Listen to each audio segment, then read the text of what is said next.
Dozens are dead in northeast Nigeria after suspected terrorists ambush an oil exploration team. Tourism is booming in Africa, and a new United Nations report reveals that 4 out of 10 tourists in Africa come from inside the continent. I know they watching, praying that we never make it love. And in our Music Maker segment, the sensual sounds of Nigerian-born singer-songwriter Mr. Jukebox. Africa 54 starts right now. Good evening, I'm Hayley Adams-Fitzpatrick. This is Africa 54. Vincent McCory is off today. Northeast Nigeria is on edge tonight. More than 50 people are dead after suspected Boko Haram terrorists ambushed an oil exploration team. Now, details of the ambush, which was initially thought to be a kidnapping attempt, have been slow to emerge, but suggest more people could have died during the incident. What we do know is that the attack happened on Tuesday in the Magumeri area of Borno State. The team searching for oil was made up of members from the Nigerian National Petroleum Corporation, university researchers and staff. The ambush was Boko Haram's deadliest in months and underscores the persistent threat posed by the militant group, despite government claims they are a spent force. It also lays bare the risks associated with the hunt for crude in the volatile Lake Chad Basin. The International Organization for Migration in Somalia says about 800,000 people have fled their homes in response to the drought over the past 7 months. Over 1 million people have already been displaced as the ongoing drought upends the lives of people in the country. VOA's Salem Solomon has our report. Somalia is suffering from a renewed displacement crisis as people flee drought and conflict, particularly in the southern region. Gerard Waite, chief of mission of the International Organization for Migration in Somalia, told VOA that about 800,000 people have fled their homes in response to the drought over the past 7 months. We have a displacement crisis on top of a drought crisis. So, as you mentioned, the 800,000 new IDPs that have resulted from the drought have put incredible pressure on the existing camps. The formation of new camps has developed. These camps are, by and large, not very well managed. A side effect of this displacement is people living in squalid conditions and being forced to drink unclean water. Acute water shortages have meant that people are drinking higher risk water, taking water which they know to be contaminated, but they drink it anyway. Climatologists report that the good rainy season, which lasts from April to June, was well below average this year. The next rainy season is not expected until October, and analysts are warning about significant crop losses. The need to deliver health systems to this place is extremely pressing. But at the same time, as we are managing, trying to manage this situation, working with the government to establish spaces that are more controlled and more managed, we also we do this with a view to looking at the post-crisis period, because if we can manage the displacement, then we also have a better opportunity to manage the post-crisis period and to manage the return. In a May interview with VOA, Somalia's Finance Minister Abdurrahman Duale Bayle said the droughts are frustratingly cyclical in Somalia and it's time for a change. Other countries, they have addressed the issues of water management, livestock management, pre-settlements, settlements of people, and building schools and infrastructure for them. Bayle said he believes Somalia has become overly reliant on external aid. So our issue is always, there will be no rain today, there will be the same problem, international community will come, it will feed our people, we will run around a bit, the rains will come, we will forget it, and then tomorrow the same thing happens. Projects are underway to improve resilience, including an effort by the IOM to introduce drought-resistant potatoes. Bayle said now is the time for Somalis themselves to take ownership and solve the problem. But we have the technology and the intelligence and the know-how to break the link between drought and famine. For VOA News, Salem Solomon, Washington, D.C. The European Union is scrapping its plans to observe elections in Angola next month, saying Luanda failed to agree to a set of conditions, including access to all parts of the country during the poll. Angola is set to hold elections on August 23rd. President José Eduardo dos Santos is set to step down after 38 years at the helm. He will, however, retain sweeping powers as president of the ruling MPLA party after the election. The party has chosen Defense Minister João Lorenzo as its presidential candidate. The EU had looked to send its first observer mission to Angola since that country's 27-year civil war ended in 2002. The EU says it will instead send a small team of about 5 experts to assess the election, but they won't provide an in-depth account of the electoral process. There's been no immediate response from the Angolan government. Now to the European migrant crisis. Italy is planning to send warships to help Libya's Coast Guard combat smugglers who have transported thousands of migrants to Italian shores. This group of migrants is among the surging number of people from Africa, South Asia and the Middle East attempting to reach Italy's shores each year. The Italian Prime Minister is pleased that Libyan authorities are asking for help with this often deadly situation. The requests of the Libyan authorities for collaboration and assistance of their coast guards can represent a turning point in the management of the situation.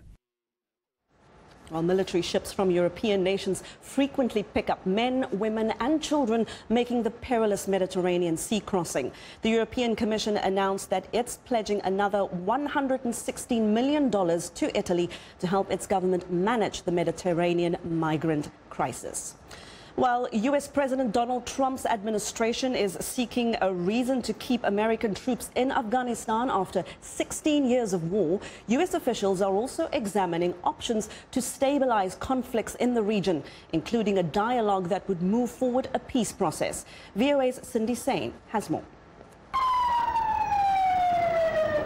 Suicide attackers continue the relentless violence in Afghanistan, as the United States continues its policy review in the country's longest war.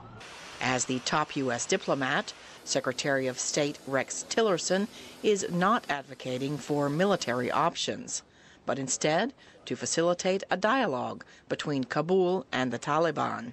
Ultimately, like in many situations, in many other countries, military options or military strategy is not necessarily going to win those countries and put peace back together. It's part of it, but in the long run, you have to bring both sides of the table. Or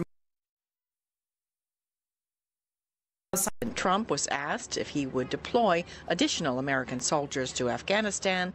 The president responded, "We'll see."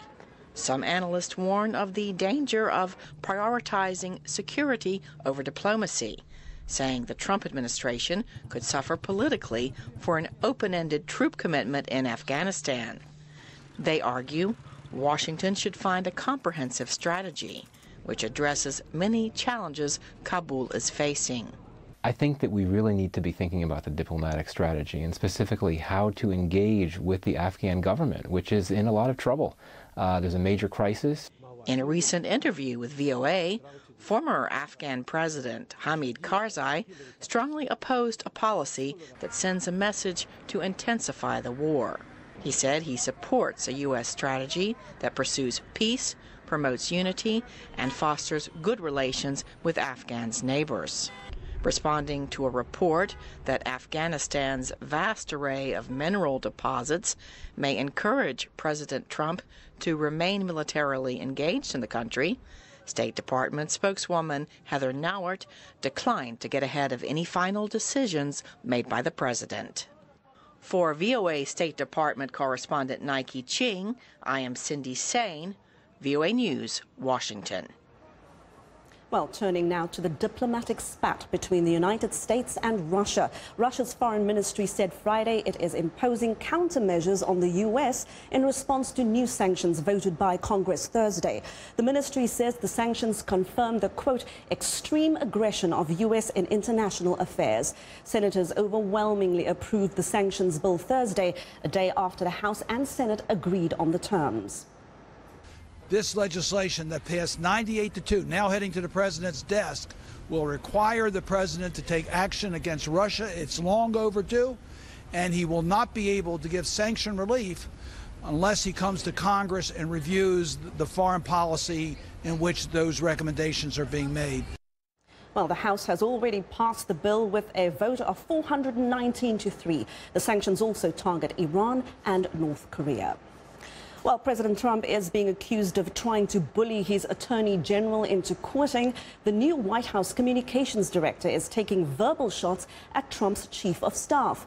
VOA White House bureau chief Steve Herman has the latest on what some see as open warfare among staffers at the highest level of the Trump administration. On full public view, divisions within the Trump administration involving the attorney general, criticized by President Trump, and now the White House chief of staff being attacked by the new and powerful communications director.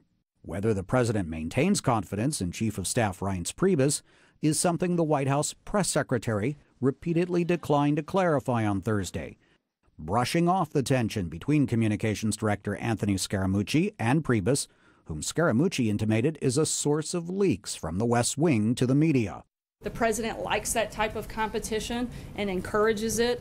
But to some Republican leaders in Congress, this is not healthy competition, and they say a different kind of conversation is needed.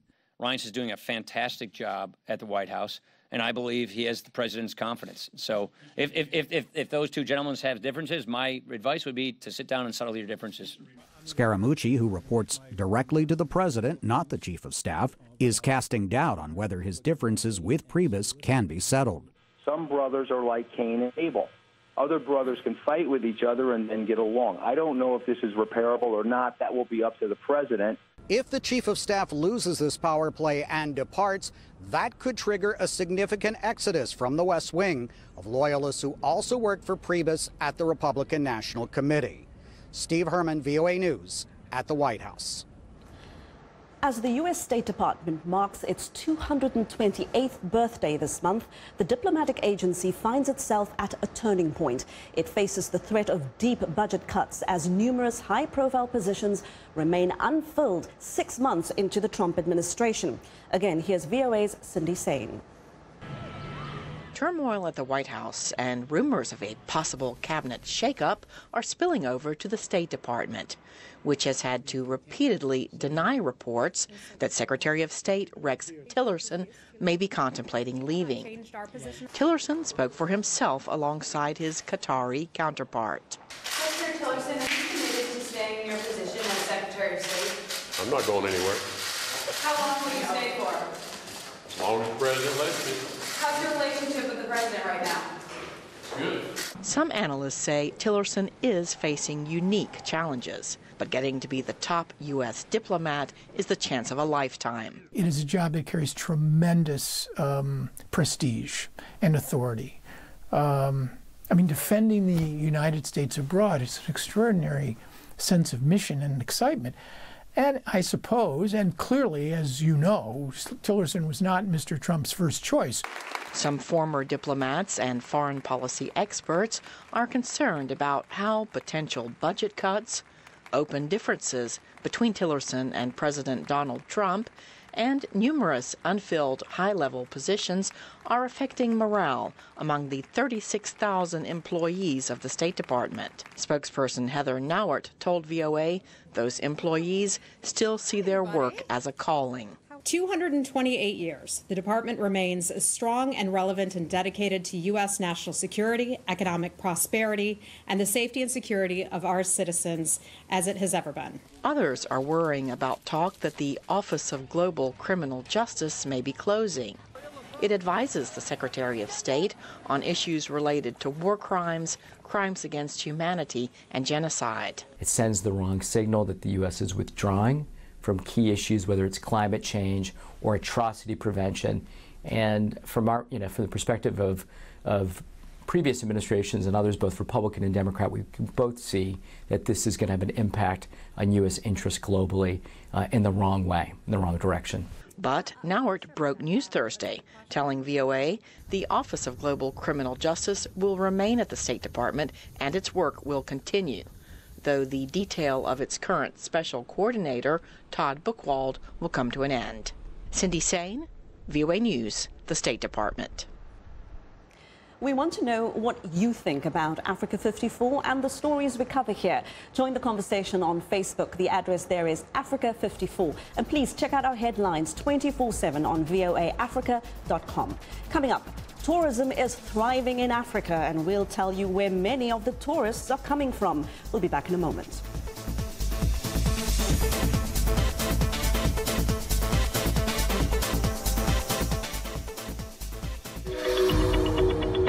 I'm Milar Sega. I'm the host of VOA's The Correspondents, a roundup of the world's top stories with analysis from our dedicated reporters.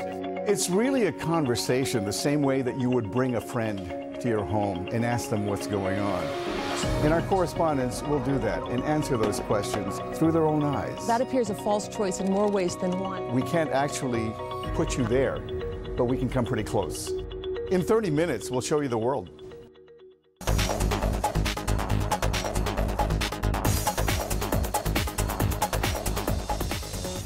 The African tourism industry is flourishing, and it's thanks in great part to Africans. A new report by the UN Conference on Trade and Development shows 4 out of 10 tourists in Africa come from the continent itself. Tourism in Africa supports more than 21 million jobs. That's 1 in 14 jobs on the continent. The report also encourages African governments to help realize the potential of intra-regional tourism for the continent's economic growth. Well, here to talk to us about this is Joseph Ben Lomo Maimu. He's a tourism development consultant, and he joins us via Skype from Accra, Ghana. Joseph, thank you very much for joining us this evening. It's my pleasure, Heidi. Now, you've worked in this industry for a long time. What, in your view, is really behind this rise in intra-African tourism, and why now? In fact, if you look back, I think that we are now reaping the benefits of structural adjustment programs in the 80s that were instituted by the World Bank and the IMF. Because during that time, policies and incentives to attract investments for the exploitation of resources like crude oil and mineral oil, and in fact, infrastructure development such as expansion of aviation services, development of international class hotels. These policies encourage the development of the African continent to attract investors. And most of these investors, believe it or not, came from Africa. You have South Africans moving to Ghana, for example, to exploit our mineral oils. You had Nigerians moving to Ghana to work in the oil industries, Egyptians coming to Ghana to do some infrastructure work, and so on and so forth. So if you look at the numbers traveling across Africa, it's actually mostly business travelers, who've been moving from one country to the other. The other thing is also the regional and sub-regional meetings, incentives, conferences, and so on. There's been quite an upscale of that particular segment of tourism. Now, I just want to ask you, do you think African governments are prepared for the rise in tourists from the country, whether business or otherwise, in terms of freedom of movement, air transport, visas, etc.? Yes, I think so. There's quite a lot has been done lately. There's been a lot of protocols within the various sub-regions, the Southern region, West African region, North Africa region. There's been a lot of bilateral cooperations too between countries. For example, there's been a recent launch of to simplify visas, the visa system, the introduction of e-visa and a single visa scheme to enable tourists to visit all South African countries that are the South African Development Community countries. And then also you also have the CASA, what they call the Kavango and Zambezi common tourist visa. That was developed by Zambia and Zimbabwe. I have very little time. I just want to ask you very quickly, do you think there needs to be a change in what countries offer African tourists, especially in terms of, say, food, music, sightseeing, safaris, hunting? Very briefly. Not really. I think that the fundamental motivation for travel for people is quite universal everywhere. People want new and exciting cultural and scenic experiences. They want to acquire fresh knowledge. They want to know more about the history and traditions of other areas. And of course, they want to generally entertain themselves. But the point is that African countries, so to say, should do more to start domestic tourism so that their people will learn and they also generate the interest of traveling to other places to learn more about those destinations. Joseph Ben Lomo Mainu, a tourism development consultant, speaking to us there from Accra, Ghana. Thank you very much. We hope those numbers keep on rising. Well, it's time now for a short break. Still to come on Africa 54, the passionate and rhythmic sounds of Nigerian-born singer-songwriter Mr. Jukebox. We'll be right back.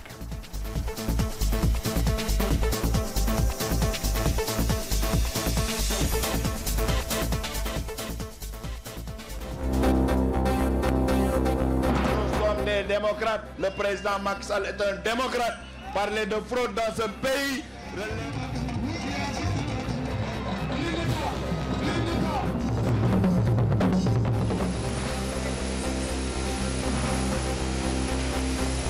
We are impressed by the voters register, which has a large number of women that have already voted. Had already registered, and that has been good.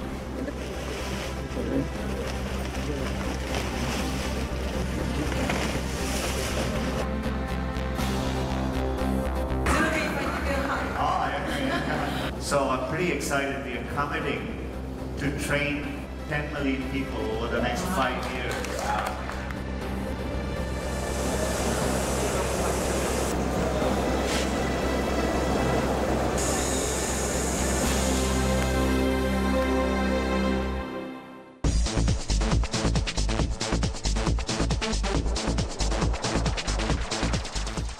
Welcome back. An estimated 47 million people around the world are afflicted with dementia, a decline in memory or other thinking skills severe enough to interfere with daily life. The most common form of the condition is Alzheimer's disease. Now, research shows the way you speak may indicate whether you are at risk of developing dementia. A new study says pauses and filler words may be a sign of early mild cognitive impairment, and that could help doctors diagnose Alzheimer's much quicker.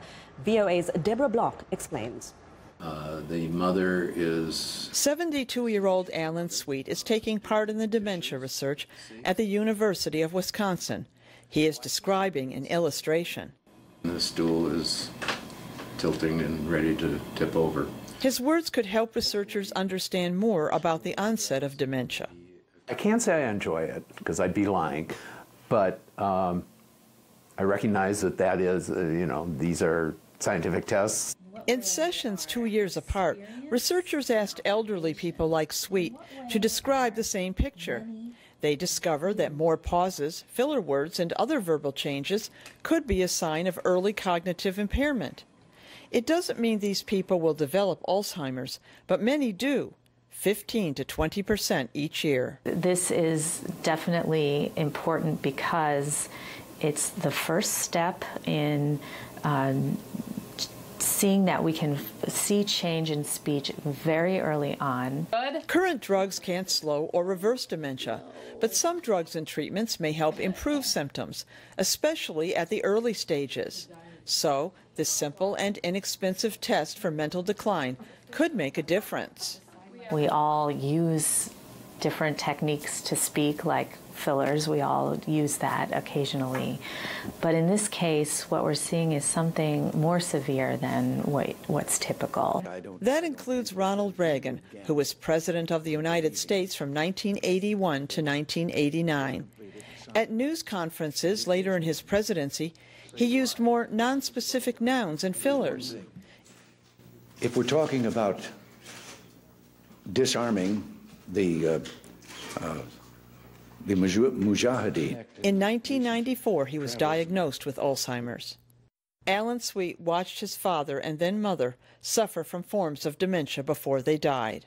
My goal is simply to cure Alzheimer's, but to do what I can, where I can, when I can, to further the cause of Alzheimer's research. Sweet and other participants in the study do not get individual results, but they do get the satisfaction of knowing they may help advance the fight against Alzheimer's.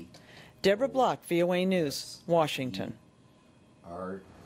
And that is our show for today. Be sure to watch Africa 54 on our website at voaafrica.com. We leave you on this Friday with the smooth sounds of Mr. Jukebox, a Nigerian-born recording artist, songwriter, and music producer.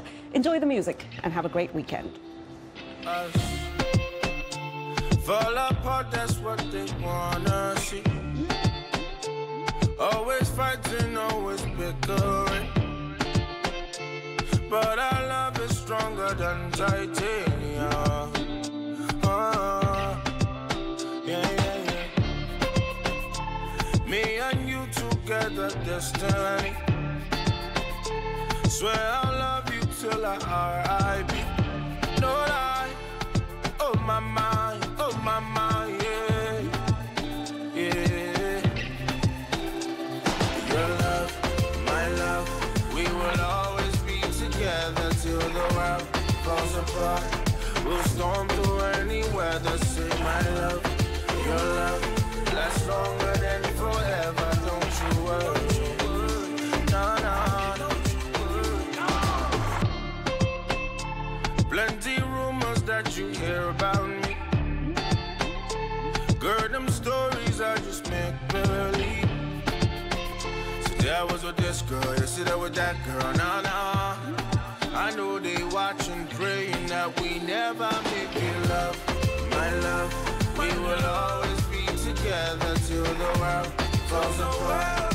We'll storm through any weather, say my love, your love lasts longer than forever, don't you worry. Don't you worry. I know they wanna see us fall, so you know we gon' give it up. I know they wanna see us fail, so baby to the sky we go. I know they wanna see us fall, so you know we gon' give it up. I know they wanna see us fail, so to the sky we go. Your love, my love, we will always be together till the world falls apart. We'll storm through any weather, so my love, your love lasts longer than forever, don't you worry. No. Your love, my love, we will always be together till the world falls apart. We'll storm through any weather, say my love, your love lasts longer than forever, don't you worry. Don't you worry.